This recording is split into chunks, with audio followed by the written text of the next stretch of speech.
पास जितनी सेविंग थी, घर थे, गाड़ियाँ थी, प्लॉट्स थी, सब कुछ मैंने प्लॉट्स वगैरह सब कुछ बेच के मैंने अपनी बीमारी पे लगा दिया।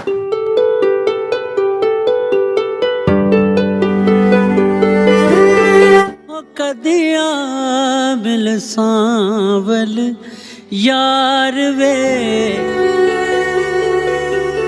असद अब्बास की दिल दहला देने और रुला देने वाली कहानी आपको इस वीडियो में बताएंगे। ये मासूम सा और सुरीला गुलकार किस कदर अजियतनाक जिंदगी गुजार कर इस दुनिया से चला गया। एक शेर है कि जिंदगी जबरे मुसलसल की तरह काटी है, जाने किस जुर्म की पाई है सजा याद नहीं।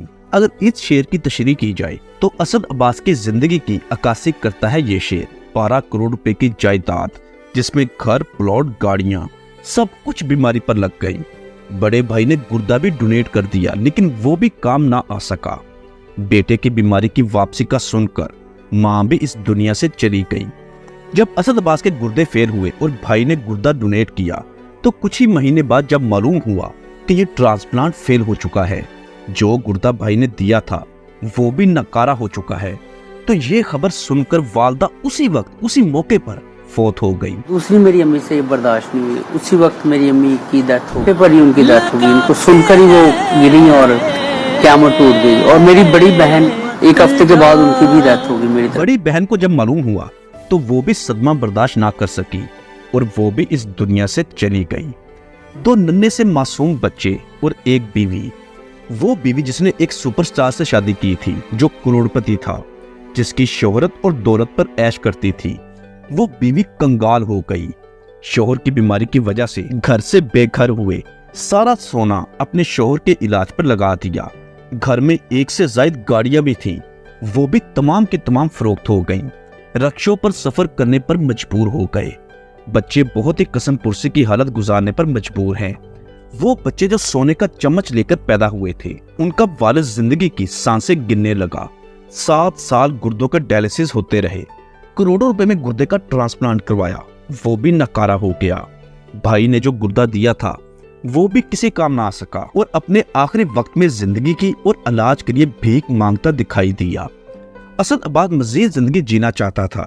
वो अपने बच्चों को ऐश की जिंदगी देना चाहता था, लेकिन वक्त में मोहलत ना दी। आखिरी वक्त में उसका जिगर भी काम करना छोड़ गया। उसका जिगर 85% खराब हो चुका था। बहुत ही लाचारी और बेबसी की जिंदगी गुजार कर हमेशा हमेशा के लिए इस दुनिया से रुखसत हो गया। असद अब्बास के ये अल्फाज थे कि मैं मरने के बाद अल्लाह से जाकर शिकायत करूंगा कि किसी ने मेरी कोई मदद नहीं की, और साथ ये भी कहा कि मुझे मेरी वालदा के कदमों के नीचे दफनाना। असद अब्बास की ये कहानी बहुत ही दिल दहला देने वाली है।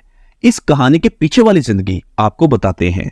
असद अब्बास ने कैसे बहुत ही छोटी सी उम्र में बादशाहों वाली जिंदगी देखी, बहुत ही थोड़े वक्त में अरूज की बुलंदियों पर पहुंचा और पूरी दुनिया की सैर की, बहुत ही लग्जरी लाइफ गुजारी। लेकिन ये जिंदगी एक ख्वाब की तरह थी, और फिर ये ख्वाब ऐसे बिखरा कि इंसान की रूह कांप जाए। फैसलाबाद में 1985 में पैदा होने वाला ये आम सा लड़का, जिसका घराना मौसीकी के साथ वाबस्ता था, जिसने तालीम भी फैसलाबाद से हासिल की, पाकिस्तान का सिंगिंग प्रोग्राम पाकिस्तान संगीत आइकन में हिस्सा लिया और कामयाबी की मंजिलें तय करता चला गया। उस प्रोग्राम के फाइनल में पहुंच गया और फाइनल भी अपने नाम कर लिया। और यूं पाकिस्तान को असद अब्बास की शक्ल में बहुत ही सुरीला गुलकार मिला। पाकिस्तान के मुख्तलिफ टीवी ड्रामों के OST सॉन्ग गाने शुरू कर दिए। पाकिस्तान का मशहूर ड्रामा रक्से बिस्मिल, उसका OST सॉन्ग गाया। पाकिस्तान का मशहूर ड्रामा रक्से बिस्मिल का OST सॉन्ग कदी आमिल सावन यार वे। इस गीत ने असद अब्बास को पाकिस्तान समेत इंडिया में भी बहुत मशहूर कर दिया। कदी आमिल सावन यार वे, क्योंकि ये आवाज बहुत ही सुरीली थी, जिसमें कुदरती तौर पर बहुत दर्द था।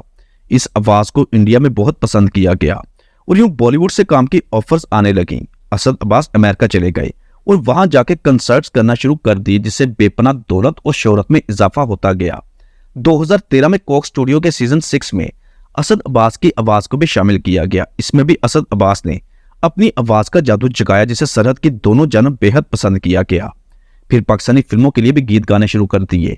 फिल्म बोल, बिन रोए और जवानी फिर नहीं आनी, इन फिल्मों के लिए असद अब्बास की आवाज को चुना गया। मुख्तलिफ शोज में जाकर आवाज का जादू जगाते रहे। Lux style award for best singer अपने नाम किया। लक्स स्टाइल अवार्ड में असद अब्बास ने गीत गाकर उस शो को 4 चांद लगा दिए। फिर हम अवार्ड भी अपने नाम कर लिया और 2015 में पाकिस्तान मीडिया अवार्ड भी जीत लिया। असद अब्बास एक लंबा अरसा अमेरिका में रहे, फिर दुबई में परफॉर्म करने गए। दुबई में परफॉर्मेंस के दौरान उसकी अचानक तबीयत खराब हुई, जिस पर हॉस्पिटल ले जाया गया तो मुख्तलिफ टेस्ट किए तो मालूम हुआ कि असद अब्बास के गुर्दे फेल हो चुके हैं। डॉक्टरों ने बताया कि उसके गुर्दे मुकम्मल नकारा हो चुके हैं, जिसका ट्रांसप्लांट करना बहुत जरूरी है, वरना उसकी जान भी जा सकती है। गुर्दों का ट्रांसप्लांट पूरी दुनिया में बहुत ही महंगा इलाज है। असद ने लाहौर में मौजूद अपनी प्रॉपर्टी फरोख्त कर दी और गाड़ी भी सेल कर दी। तकरीबन 10 करोड़ रुपए इकट्ठे किए और गुर्दों का ट्रांसप्लांट करवाने का फैसला किया। असद अब्बास के फरिश्ता सिफ्त भाई जहीर अब्बास ने अपने भाई को अपना गुर्दा डोनेट करने का फैसला किया, जो कि बहुत बड़ी बात थी, लेकिन उसका मकसद अपने छोटे भाई की जान बचाना था। कराची में यह ट्रांसप्लांट किया गया, जिसके बाद असद अब्बास बेहतर होने लगे। सेहतयाब होकर दोबारा म्यूजिक इंडस्ट्री में जाने का फैसला किया ताकि वो अपने भाई का सहारा बन सके और अपने घर वालों को खुशियां दे सके। लेकिन इसी दौरान अब्बास को दोबारा तकलीफ महसूस हुई और जब टेस्ट करवाए गए तो ये खबर उन पर क्यामत बनकर टूटी कि जो गुर्दा उसके भाई ने उसे दिया था, यानी कि जो ट्रांसप्लांट किया गया था, वो ट्रांसप्लांट फेल हो गया। यानी भाई ने जो गुर्दा दिया था वो भी नकारा हो गया। ये खबर सुनने की देर थी कि बूढ़ी माँ की मौके पर हॉस्पिटल में ही डेथ हो गई। खुद जिंदगी मौत की कश्मकश में मुब्तला इंसान, उसकी वालदा उसकी वजह से चली गई। एक तरफ भाई का गुर्दा चला गया, दूसरी तरफ वालदा भी चली गई। ये खबर जब बड़ी बहन तक पहुंची तो वो भी हॉस्पिटल एडमिट हो गई और एक ही हफ्ते बाद यह खबर मिली कि उसकी बहन का भी इंतकाल हो गया। असद अब्बास की बीमारी ने इस घर में क़यामत बर्पा कर दी। एक इंसान की बीमारी की वजह से घर में इतनी ज्यादा फौतगियां हो गईं। एक भाई भी गुर्दे से महरूम हो गया, लेकिन उसकी बीमारी दिन ब दिन बढ़ती चली गई। सारी प्रॉपर्टी भी फरोख्त कर दी, तमाम गाड़ियां बिक गई, बैंक बैलेंस भी खत्म हो गया। वो असद अब्बास जो मर्सिडीज गाड़ियों पर घूमता था, वो रिक्शों और मोटरसाइकिलों पर सफर करने पर मजबूर हो गया। हर हफ्ते गुर्दों का डायलिसिस करवाना होता। मीडिया पर आकर इमदाद की अपील भी करनी पड़ी। हालांकि इससे पहले असद अब्बास ने कभी किसी से कोई इमदाद नहीं ली थी, सब कुछ अपनी तरफ से करता रहा। जी, बल्कि मैं ये शुक्रिया भी अदा कर दे। शुक्रिया अदा करता हूँ आपने इतनी अच्छी अमाउंट भेजी है।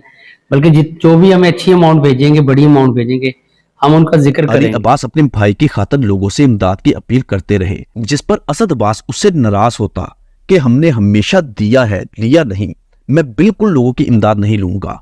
लेकिन फिर वक्त की नजाकत को समझते हुए जब देखा कि घर में सब कुछ बिक चुका है, कुछ भी पास नहीं है, तो असद अब्बास ने भी सामने आकर मुखय्यर हजरात से इमदाद की अपील कर दी और फिर अपनी जिंदगी के लिए सबसे बड़े पाकिस्तान के बिजनेसमैन मलक रियाज के पास भी पहुंच गए।